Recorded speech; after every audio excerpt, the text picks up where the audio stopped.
O accidente de onte dunha muller cando manexaba o seu coche nun aparcamento a carón do Hospital de Conxo en Santiago volve reabrir unha vella demanda dos usuarios, a necesidade de máis prazas e máis seguras para deixar o vehículo.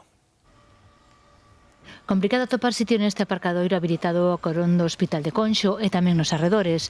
Sábenos que acuden a unha consulta que xa teñen por costume chegar á cita con moita antelación.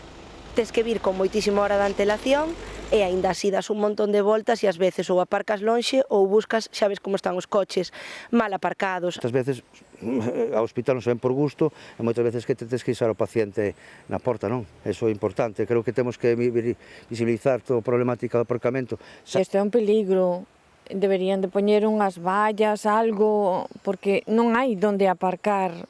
Hai poucas prazas e en riba ás veces non é doado acceder ou aparcar nelas. Do perigo que presentan, nalgunha ocasión temos o accidente que sufriu este martes unha muller que acabou caendo co seu vehículo ao río Sar nun punto de gran desnivel e sen ningunha barreira de protección. Afortunadamente, todo quedou nun susto, pero serve de aviso para os que recorren a este espazo a deixar os seus coches.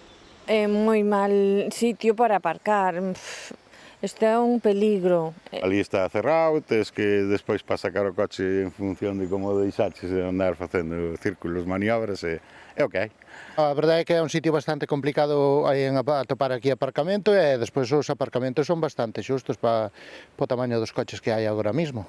Ademais é eso, que ao final os coches están pois mal aparcados, buscando onde poden, porque é imposible, o sea, o espazo é o que é.